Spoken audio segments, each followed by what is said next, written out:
Sunday ശാലോമിലേക്ക് സ്വാഗതം. ഞാൻ Jose John മുല്ലകശ്ശേരി. നമ്മൾ വാർത്തകളിൽ വായിച്ചതുപോലെ, ടെലിവിഷൻ ചാനലുകളിൽ കേട്ടതുപോലെ, ഇസ്രായേലിൻ്റെ 20 ബന്ദികളെയും ഹമാസ് ഇന്നലെ തന്നെ തിരികെ കൊടുത്തു. ബാക്കിയുള്ള 28 ശവശരീരങ്ങളിൽ 4 ശവശരീരങ്ങൾ അവർ തിരികെ നൽകുകയുണ്ടായി. പകരമായി ഇസ്രായേൽ 1900-നും 2000-നും ഇടയിൽ തടവുകാരെ വിട്ടയച്ചു. അതിൽ 250 തടവുകാർ ജീവപര്യന്തം തടവിന് വിധിക്കപ്പെട്ടവരാണ്. ബാക്കിയുള്ളവർ കേസുകൾ ചാർജ് ചെയ്യപ്പെടാത്തവരാണ്. വിവിധ കാരണങ്ങൾ കൊണ്ട് അറസ്റ്റ് ചെയ്യപ്പെട്ടവരാണ്. ഗൗരവതരമായ കുറ്റങ്ങളല്ല. പട്ടാളത്തിന് നേരെ കല്ലെറിഞ്ഞു, അല്ലെങ്കിൽ ഇസ്രായേലിന്റെ സെറ്റിൽമെന്റുകളിൽ ആക്രമണം നടത്താൻ ശ്രമിച്ചു, ഇല്ലെങ്കിൽ നിരോധിതമായ സ്ഥലങ്ങളിലൂടെ സഞ്ചരിച്ചു മുതലായ കുറ്റങ്ങളാൽ പിടിക്കപ്പെട്ട ആളുകളാണ് ബാക്കി വരുന്ന ഈ 250 കഴിച്ചുള്ള ആളുകൾ. ഈ നമ്പറിൽ ചെറിയൊരു വേരിയേഷൻ ഉണ്ട്. ചില പത്രങ്ങൾ 2000 ബന്ദികളെ വിട്ടു, അൽ ജസീറ 2000 വരെ വിട്ടു എന്നാണ് പറയുന്നത്. BBC റിപ്പോർട്ട് ചെയ്യുന്ന 1800 വരെ വിട്ടു എന്നാണ്. CNN റിപ്പോർട്ട് ചെയ്യുന്ന 1900 വരെ വിട്ടു എന്നാണ്. ഇതിൻ്റെ ഇടയിൽ എവിടെയാണ് ഇതിന് നമ്പർ കിടക്കുന്നത്. അപ്പോൾ ഇതിൽ ഇന്നലെ അവസാന നിമിഷം വന്ന ഒരു കൺഫ്യൂഷൻ, ഈ ജീവപര്യന്തം തടവുകാരിൽ ഒരു 154 പേരെ ഒരു കാരണവശാലും വെസ്റ്റ് ബാങ്കിലോ ഗാസയിലോ റിലീസ് ചെയ്യാൻ കഴിയുകയില്ല എന്ന് ഇസ്രായേൽ വാശി പിടിച്ചതാണ്. അപ്പം അതിലൊന്നും ഒബ്ജക്ഷൻ പറയാൻ പറ്റുന്ന ഒരു സ്റ്റേജിലായിരുന്നില്ല ഹമാസ്. അപ്പോൾ ആ 154 പേരുടെ സ്ഥിതി എന്താവും എന്നുള്ളതൊരു പ്രശ്നമാണ്. നമ്മൾ നേരത്തെ സൂചിപ്പിച്ചിരുന്നത് പോലെ ഇതിനകത്ത് ചെറിയ ഒരു നമ്പർ ആളുകളെ സ്വീകരിക്കുവാൻ ടർക്കി തയ്യാറായിട്ടുണ്ട്. ബാക്കിയുള്ളവരെ ടുണീഷ്യയിലേക്കോ അല്ലെങ്കിൽ ഏതെങ്കിലും ആഫ്രിക്കൻ രാജ്യങ്ങളിലേക്കോ നാടുകടത്തും എന്നാണ് മനസ്സിലാവുന്നത്. അപ്പം ടർക്കിയിലേക്ക് പോകുന്ന, അല്ലെങ്കിൽ ടുണീഷ്യയിലേക്ക് പോകുന്ന, അല്ലെങ്കിൽ ആഫ്രിക്കൻ നാടുകളിലേക്ക് പോകുന്നവർക്ക് ഒരു കാരണവശാലും തിരിച്ച് വെസ്റ്റ് ബാങ്കിലേക്കോ അല്ലെങ്കിൽ ഗാസയിലേക്കോ വരാൻ അനുവാദം ഉണ്ടായിരിക്കുന്നതല്ല എന്ന് മാത്രമല്ല, ഈ പ്രദേശങ്ങളിൽ താമസിക്കുന്ന ഇവരുടെ ബന്ധുക്കൾക്ക്, ഈ വെസ്റ്റ് ബാങ്കിലോ അല്ലെങ്കിൽ ഗാസയിലോ താമസിക്കുന്ന ഇവരുടെ ബന്ധുക്കൾക്ക് അവിടെ പോയി അവരെ വിസിറ്റ് ചെയ്യാനും സാധിക്കില്ല. കാരണം വെസ്റ്റ് ബാങ്കിൽ നിന്നോ ഗാസയിൽ നിന്നോ ആർക്കിനും പുറത്തു പോകണമെങ്കിൽ ഇസ്രായേൽ അതോറിറ്റീസിന്റെ പെർമിഷൻ വാങ്ങേണ്ടതുണ്ട്. തൽക്കാലത്തെ നിയമം അനുസരിച്ച് ചികിത്സയ്ക്കല്ലാതെ വേറെ ഒരു ആവശ്യത്തിനും ഈ സ്ഥലങ്ങളിൽ നിന്ന് പുറത്തേക്ക് പോകാനാവില്ല. അങ്ങനെ പുറത്തേക്ക് പോയവർക്ക് തിരിച്ചു വരാനാവില്ല. ഇസ്രായേലിന്റെ പെർമിഷൻ ഇല്ലാതെ ഒരാൾ ഈ പറഞ്ഞ റീജിയനിൽ നിന്ന് പുറത്തേക്ക് പോകണമെങ്കിൽ തിരിച്ചു വരാൻ പറ്റില്ല. അപ്പോൾ നമ്മുടെ 20 പോയിന്റ് പ്രോഗ്രാമിനകത്തുള്ള ഒരു ക്ലോസ് അതാണ്. ഗാസയിൽ നിന്ന് ഫ്രീ ആക്സസ് അനുവദിക്കും. അതായത് ഗാസയിൽ നിന്ന് ഇഷ്ടമുള്ള പുറത്തു പോകാനും അതുപോലെ തിരിച്ചു വരാനുമുള്ള അനുവാദം ലഭിക്കുമെന്നുള്ളത് 20 പോയിന്റ് പ്രോഗ്രാമിന്റെ ഒരു ഭാഗമാണ്. അത് നടപ്പിലാവുകയാണെങ്കിൽ ഈ പറയുന്ന ഇവരുടെ ബന്ധുക്കൾക്ക് ഇവനെ ടർക്കിയിലോ ടുണീഷ്യയിലോ ഇല്ലെങ്കിൽ ആഫ്രിക്കയിലെ ഏതെങ്കിലും കോങ്കോയുടെ ഉൾനഗരങ്ങളിലോ ഗ്രാമങ്ങളിലോ പശുവിനെ മേയ്ക്കുന്ന ജോലിയൊക്കെ ചെയ്ത് നടക്കുന്ന സ്ഥലത്ത് പോയിട്ട് കാണാൻ സാധിച്ചേക്കാം. അല്ലെങ്കിൽ അവർക്ക് അങ്ങോട്ടും ഇങ്ങോട്ടും കാണാൻ സാധിക്കില്ല. അപ്പോൾ ഒരു ജയിലിൽ നിന്ന് വേറൊരു ജയിലിലേക്കാണ് അവരെ അയക്കുന്നത് എന്ന ആരോപണം അവർ ഉന്നയിക്കുന്നുണ്ട്. കൂടാതെ ഈ തടവുകാരെ വിട്ടയക്കുന്ന സമയത്ത് യാതൊരു തരത്തിലുള്ള ആഹ്ലാദ പ്രകടനങ്ങളും പാടില്ല എന്ന് ഇസ്രായേൽ നിബന്ധന വെച്ചിരുന്നത് കൊണ്ട് യാതൊരു തരത്തിലുള്ള ആഹ്ലാദ പ്രകടനങ്ങളും ഈ തടവുകാരെ സ്വീകരിക്കുന്ന സ്ഥലങ്ങളിൽ, വെസ്റ്റ് ബാങ്കിന്റെ ഒരു പ്രത്യേക റീജിയനിലാണ് ഇവരെ വിട്ടയച്ചത്. അവിടെ ഒരു തരത്തിലുള്ള ആഹ്ലാദ പ്രകടനങ്ങളും നടത്താൻ അവരെ അനുവദിച്ചിരുന്നില്ല. അപ്പോൾ അത് ആ രീതിയിൽ തീർന്നു. കൂടാതെ ഇന്നലെ നമുക്കറിയാവുന്നതുപോലെ സമാധാന കരാർ ഒപ്പിടുകയുണ്ടായി.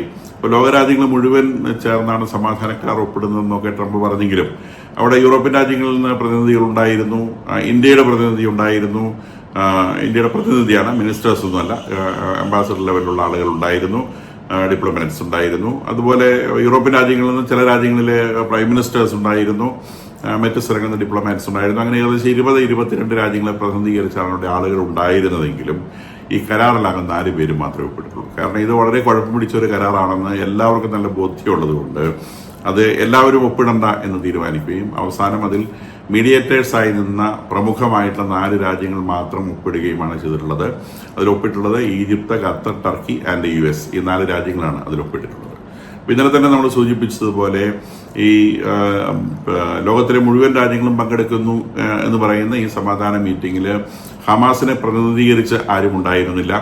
കാരണം ഹമാസിന് അതിൽ പങ്കെടുക്കാനാവില്ല. ഹമാസിനെ ഒരു രാജ്യം എന്ന നിലയിൽ ഐഡന്റിഫൈ ചെയ്യപ്പെട്ടിട്ടില്ല. കാരണം ഇത് രാജ്യങ്ങളുടെ സമ്മിറ്റാണ്. കൂടാതെ ഇസ്രായേലിൽ നിന്നും ആരും പോവുകയുണ്ടായിട്ടില്ല. അപ്പം ട്രംപ് ഇന്നലെ ഇസ്രായേലിൽ ആദ്യം വന്നതിന്റെ ഒരു ഉദ്ദേശം തന്നെ നെതന്യാഹുവിനെ എങ്ങനെയെങ്കിലും അവിടേക്ക് കൊണ്ടുപോകാൻ സാധിക്കുമോ എന്ന് നോക്കാനാണ്. പക്ഷെ അദ്ദേഹം അതിനകത്ത് വിജയിച്ചില്ല. നെതന്യാഹു ട്രംപിന്റെ കൂടെ ഈജിപ്തിലേക്ക് പോകാൻ തയ്യാറായില്ല. നേരെ മറിച്ച് ട്രംപിന് ഇസ്രായേൽ വലിയ സ്വീകരണമാണ് ലഭിച്ചത്. അദ്ദേഹത്തെ പരമാവധി സന്തുഷ്ടനാക്കി പറഞ്ഞയക്കാൻ നെതന്യാഹു ശ്രമിച്ചിരുന്നു. അദ്ദേഹത്തിന്റെ പേര് നോബൽ പ്രൈസിന് സജസ്റ്റ് ചെയ്തിട്ടുണ്ട്. അടുത്ത വർഷത്തെ നോബൽ പ്രൈസ് സജസ്റ്റ് ചെയ്തിട്ടുണ്ട്. ഇന്നലെ ഇസ്രായേൽ പാർലമെന്റ് അത് ചെയ്തിട്ടുണ്ട്. കൂടാതെ ഇസ്രായേലിലെ ഏറ്റവും വലിയ സിവിലിയൻ ബഹുമതിയും ട്രംപിന് കൊടുക്കാൻ തീരുമാനിച്ച കാര്യം ഇന്നലെ പ്രഖ്യാപിക്കപ്പെട്ടിട്ടുണ്ട്. എൻ്റെ ലോകത്തിലെ ഏറ്റവും അടുത്ത സുഹൃത്ത് ട്രംപാണ് എന്ന് നെതന്യാഹു പ്രഖ്യാപിക്കുകയുണ്ടായി. ഈ ഒരു സമാധാന കരാറിലേക്ക് എത്തിയത് ട്രംപിന്റെ മാത്രം നേട്ടമാണ് അദ്ദേഹം പറയുകയുണ്ടായി. ട്രംപിനെ അങ്ങനെ വാനോഴും പുകഴ്ത്തുന്നതിൽ നെതന്യാഹു വളരെയേറെ ശ്രദ്ധ വച്ചിരുന്നു. ട്രംപ് ട്രംപ് ട്രംപ് എന്നാണ് ട്രംപ് പോകുന്നവരെ അദ്ദേഹം പറഞ്ഞുകൊണ്ടിരുന്നത്. കാരണം ട്രംപിന്റെ ഒരു സപ്പോർട്ട് ഇസ്രായേലിന് അത്രത്തോളം ആവശ്യമുണ്ട് എന്നുള്ളത് വളരെ പ്രധാനപ്പെട്ട കാര്യമാണ്. ഇതിൽ ട്രംപ് വലിയ നേട്ടമുണ്ടാക്കി എന്നുള്ളത് ഒരു വസ്തുതയാണ്. കാരണം ഇപ്പോൾ അറബ് റീജിയനുകളിലെ ഏറ്റവും വലിയ ഹീറോ ട്രംപാണ്. അപ്പൊ അമേരിക്ക അമേരിക്ക കൊല്ലമേരിക്ക എന്നൊക്കെ പറഞ്ഞു കാണുന്ന എല്ലാ അറബികളും ഇപ്പം ഒന്നിച്ച് ട്രംപിനെ ജയ് വിളിക്കുന്ന ഒരു കാഴ്ചയാണ് നമ്മൾ കാണുന്നത്. കാരണം ട്രംപ് അല്ലായിരുന്നെങ്കിൽ നെതന്യാഹു ഹമാസിനെ ചവിട്ടി അരച്ച് കളയുമായിരുന്നു എന്നുള്ളത് വളരെ വ്യക്തമായ സംഗതിയാണ്. കാരണം നെതന്യാഹുവിന്റെ യുദ്ധത്തിൽ അദ്ദേഹത്തിന് 2 എയിമുകളാണ് ഉണ്ടായിരുന്നത്, 2 ഗോളുകളാണ് ഉണ്ടായിരുന്നത്. ഒന്നാമത്തെ ഗോള് ഹമാസിനെ തീർക്കുക എന്നുള്ളതായിരുന്നു. രണ്ടാമത്തെ ഗോള് ബന്ദികളെ തിരികെ കൊണ്ടുവരിക എന്നുള്ളതായിരുന്നു. രണ്ടാമത്തെ ഗോള് നടന്നു. ഒന്നാമത്തെ ഗോള് പൂർണ്ണമായിട്ട് അച്ചീവ് ചെയ്യാൻ പറ്റില്ല. 90% ഏരിയ വരെ അദ്ദേഹത്തിന് എത്താൻ പറ്റുള്ളൂ. 10% ഏരിയ അവിടെ ബാക്കിയായി പോയി. അപ്പൊ ആ 10% ഏരിയ ബാക്കിയാവാനുള്ള കാരണം ട്രംപിന്റെ ഇടപെടലാണ് എന്നുള്ളത് ഒരു വസ്തുതയാണ്. അപ്പൊ അതിന് പോസിറ്റീവ്സും നെഗറ്റീവ്സും ഉണ്ട്. ഒരുപാട് മരണങ്ങൾ അതുകൊണ്ട് ഒഴിവാക്കാൻ കഴിഞ്ഞു എന്നുള്ളത് വളരെ പോസിറ്റീവായിട്ടുള്ള വസ്തുതയാണ്. മാത്രമല്ല, എവിടെ നിർത്തും എന്ന് നിശ്ചയമില്ലാത്തൊരു യുദ്ധത്തിൽ ഒരു ഫുൾ സ്റ്റോപ്പ് ഇടാൻ കഴിഞ്ഞു എന്നുള്ളതൊരു വസ്തുതയാണ്. അപ്പൊ ഇത്തരം കാര്യങ്ങളൊക്കെ ട്രംപിനെ സംബന്ധിച്ച് അല്ലെങ്കിൽ ട്രംപിന്റെ ഭാഗത്തുണ്ടായ നേട്ടങ്ങളായിട്ട് തന്നെ നമ്മൾ കാണേണ്ടി വരും. വളരെ പോസിറ്റീവായിട്ടുള്ള കാര്യങ്ങളാണ്. അതിന് നെഗറ്റീവായിട്ട് കാണുന്നതിനകത്ത് കാര്യമില്ല. പക്ഷേ നെതന്യാഹുവിന്റെ ഭാഗത്ത് നോക്കുമ്പോൾ അദ്ദേഹത്തിന്റെ വാർ ഗോളുകളിൽ ഒരെണ്ണം പൂർണ്ണമായും അച്ചീവ് ചെയ്യാൻ കഴിഞ്ഞില്ല. അറബ് രാജ്യങ്ങളുടെ ഭാഗത്ത് നോക്കുമ്പോൾ ഒരു റിബലിയസ് സീഡ് അവിടെ ബാക്കി വെക്കാൻ അവർക്ക് കഴിഞ്ഞിട്ടുണ്ട്. കാരണം അവരെ സംബന്ധിച്ച് നമ്മൾ ആദ്യം മുതലേ സൂചിപ്പിക്കുന്നത് പോലെ ഒരു പാലസ്തീനൊന്നും അല്ല ഇതിനകത്തെ വിഷയം. ഇതിനകത്ത് ശരിക്കുള്ള വിഷയം ഈസ്റ്റ് ജെറുസലേം എന്ന് പറയുന്ന പിന്നെ അവരുടെ മോസ്ക് നിലനിൽക്കുന്ന ആ റീജിയനാണ് ഇതിനകത്ത് ശരിക്കുള്ള പ്രശ്നം എന്ന് പറയുന്നത്. അപ്പൊ ഏതെങ്കിലും ഒരു കാലത്ത് ഒരു മുന്നേറ്റത്തിലൂടെ ആ റീജിയൻ പിടിച്ചെടുക്കാൻ സാധിക്കാനുള്ള അല്ലെങ്കിൽ ആ റീജിയൻ പിടിച്ചെടുക്കാൻ കഴിഞ്ഞേക്കാവുന്ന ഒരു സാധ്യത നിലനിർത്തുക എന്നുള്ളതാണ് ഇതിനകത്ത് അറബ് രാജ്യങ്ങളുടെ ഹിഡൻ അജണ്ട എന്ന് പറയുന്നത്. ഒരു ഹിഡൻ അജണ്ട ഇതിനകത്തുണ്ട്. അപ്പൊ ആ ഹിഡൻ അജണ്ടയുടെ ഭാഗമായി ഒരു ഭീകര സംഘത്തെ അതൊരു സീഡാണെങ്കിൽ പോലും അവിടെ നിലനിർത്താൻ കഴിയുക എന്നുള്ളത് അവരുടെ ലക്ഷ്യമാണ് എന്നുള്ളത് ഒരു വസ്തുതയാണ്. അപ്പൊ അവരെ സംബന്ധിച്ച് ട്രംപ് അവരെ ആ ഒരു കാര്യത്തിന് സഹായിച്ചതുപോലെയാണ് അവരത് കാണുന്നത്. അതുകൊണ്ട് തന്നെ അറബ് നാടുകളിൽ ഇപ്പോൾ അവരുടെ ഏറ്റവും വലിയ ഹീറോ എന്ന് പറയുന്നത് ട്രംപാണ്. അപ്പൊ ട്രംപ് ലോകം മുഴുവൻ ഹീറോ ആയി.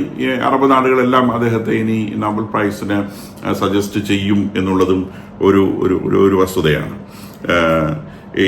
അപ്പൊ നമ്മൾ സൂചിപ്പിച്ചതുപോലെ ഈ പറയുന്ന ഈ കരാറില് നെതന്യാഹുവും ഹമാസും പങ്കെടുത്തില്ലെങ്കിലും ഇതിൽ പാലസ്തീൻ അതോറിറ്റി പങ്കെടുത്തിട്ടുണ്ട് എന്നുള്ളൊരു വസ്തുതയാണ്. അപ്പോൾ പാലസ്തീൻ അതോറിറ്റി പങ്കെടുത്തത് അറബ് രാജ്യങ്ങളുടെ നിർബന്ധത്തെ തുടർന്നാണ്. പിന്നെ ഒരുപക്ഷെ ട്രംപിന്റെ നിർബന്ധം മൂലമാവാം നെതന്യാഹു അതിനെ വല്ലാതെ ഒബ്ജക്റ്റ് ചെയ്തില്ല.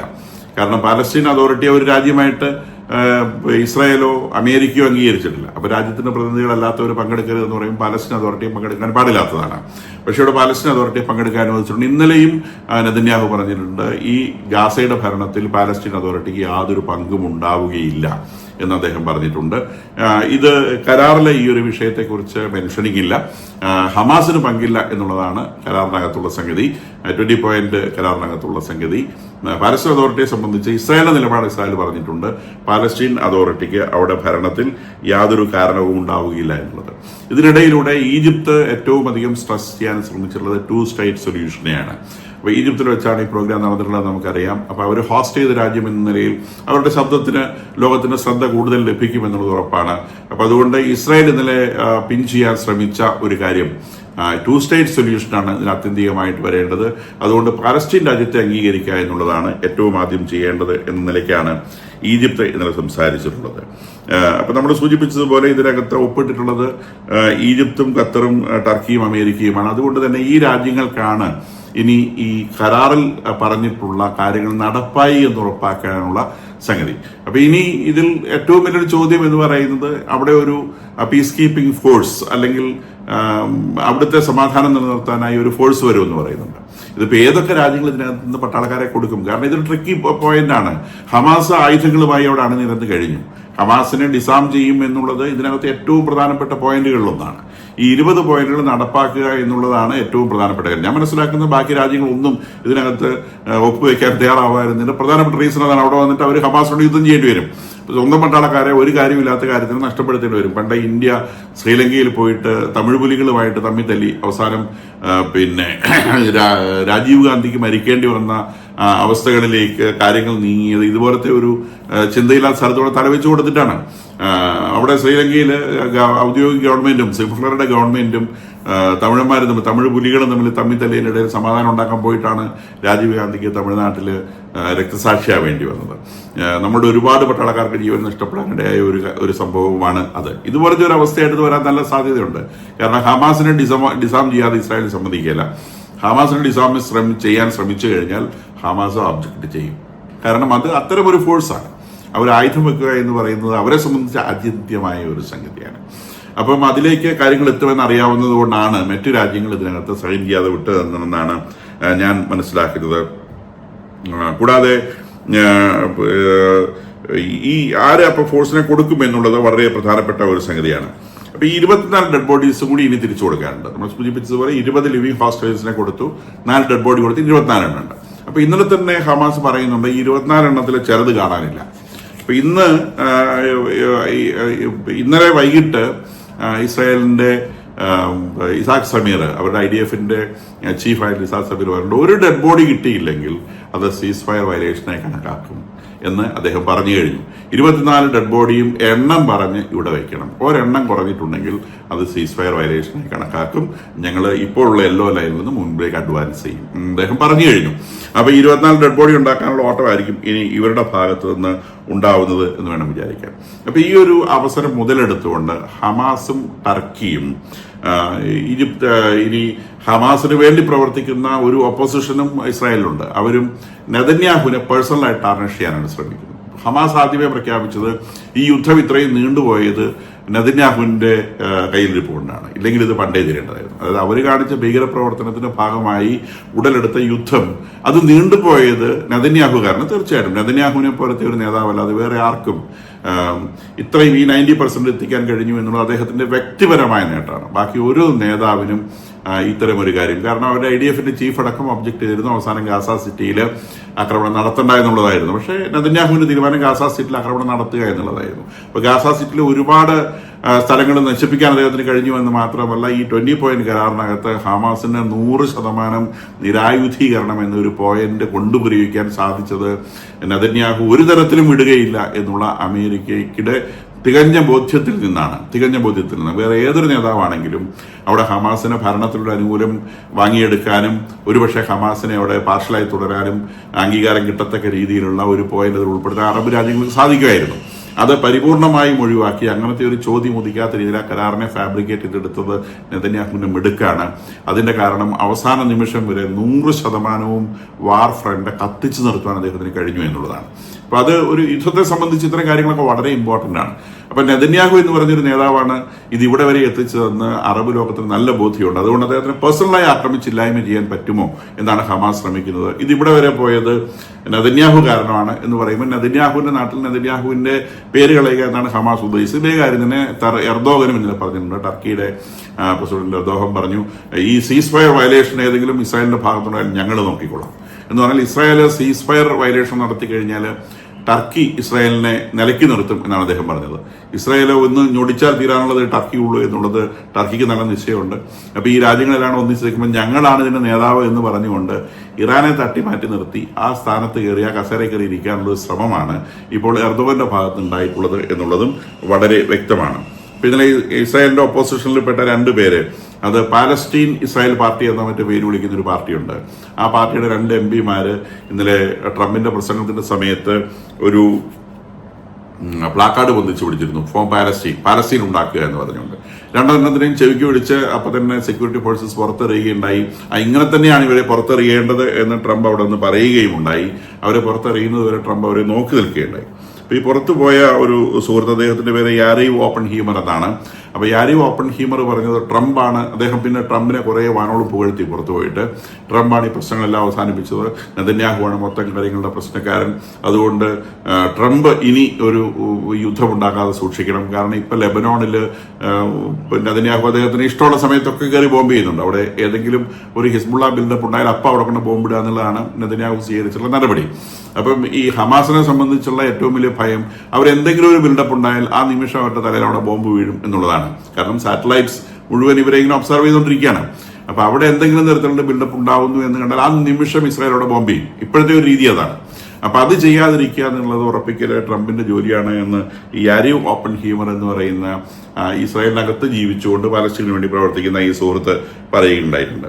അപ്പൊ ഇതിൽ ട്രംപിനെ സൂചിപ്പിച്ച് നിർത്തുക എന്നുള്ള ഒരു പോയിന്റിലാണ് നെതന്യാഹു നിൽക്കുന്നത്. ട്രംപിനെ ഒരു തരത്തിലും അലോസരപ്പെടുത്താതെ, കാരണം ട്രംപിന്റെ സപ്പോർട്ട് അദ്ദേഹത്തിന് അത്രയും പ്രധാനപ്പെട്ടതാണ്. അപ്പൊ ട്രംപിനെ അലോസരപ്പെടുത്താതെ നിർത്തുക. നേരെ മറിച്ച് ഹമാസും ടർക്കിയും അതുപോലെ ഈ പാലസ്തീൻ അനുകൂല ഓപ്പോസിഷനായിട്ട് ഇസ്രായേലുള്ളവരും നെതന്യാഹുവിനെ മാത്രം പ്രതിസ്ഥാനത്ത് നിർത്തുക, ഇസ്രായേൽ എന്ന് പറയുന്ന രാജ്യത്തെ ഇരുന്ന് വിട്ടുകളയാം. അപ്പം ഇസ്രായേലിലെ ജനങ്ങളെ സൂചിപ്പിച്ചുകൊണ്ട് ഇസ്രായേലിലെ ജനങ്ങളിൽ നിന്ന് നെതന്യാഹുവിനെ വേർപ്പെടുത്തിയെടുക്കാൻ സാധിക്കുമോ എന്നുള്ള ഒരു ടെക്നിക്കാണ് ഈ തീവ്ര അറബ് പക്ഷം സ്വീകരിക്കുന്നത് എന്ന് നമുക്ക് കാണാൻ സാധിക്കും. അപ്പൊ ഇതാണ് ഇന്നത്തെ ഒരു പിക്ചർ എന്ന് പറയുന്നത്. ഇത് ഓരോ ദിവസവും ഇത് വളരെ ട്രിക്കിയാണ്. കാരണം ഏത് നിമിഷവും വയലേറ്റ് ചെയ്യപ്പെടാവുന്ന ഒരു സീസ് ഫയർ പോയിന്റിലാണ് നിൽക്കുന്നത്. അതിന്റെ ആദ്യത്തെ പോയിന്റാണ് 24 ഡെഡ് ബോഡീസിന് തിരികെ കൊടുക്കാനുണ്ട്. അത് കൊടുക്കാൻ ഹമാസിന് സാധിക്കുമോ എന്നുള്ള ചോദ്യമാണ് ഏറ്റവും മുൻപിൽ നിൽക്കുന്നത്. അതിന് തൊട്ട് പുറകെ നിൽക്കുന്നത് ഹമാസിനെ നിരായുധീകരിക്കാൻ കഴിയുമോ, ഹമാസിന്റെ പ്രവർത്തകരെ അവർക്ക് യാതൊരു തരത്തിലുള്ള സ്വാധീനവുമില്ലാത്ത ഒരു ഗവേണൻസ്, ഒരു ഭരണ സംവിധാനം അവിടെ ഗാസയിൽ ഒരുക്കാൻ സാധിക്കുമോ, ഇസ്രായേലിനെ യെല്ലോ ലൈനിൽ നിന്ന് വീണ്ടും മുന്നോട്ട് വലിക്കാൻ സാധിക്കുമോ. ഈ 3 പോയിന്റുകൾ കൃത്യമായി അഡ്രസ് ചെയ്യപ്പെട്ട ശേഷം മാത്രമേ പാലസ്തീൻ എന്ന് പറഞ്ഞ ഒരു കാര്യത്തെക്കുറിച്ചുള്ള സംസാരം ഉയരാൻ സാധ്യതയുള്ളൂ എന്നുള്ളതാണ്. അപ്പൊ ഇത് സമാധാന കരാറിന് പല സ്റ്റേജസ് ഉണ്ട്. ഒന്നാമത്തെ സ്റ്റേജാണ് ഇപ്പോൾ നടന്നുകൊണ്ടിരിക്കുന്നത്. 24 ശവശരീരങ്ങൾ കൂടി തിരിച്ചു കൊടുക്കുന്നതോടെ മാത്രമാണ് ഒന്നാമത്തെ സ്റ്റേജ് അവസാനിക്കുന്നത്.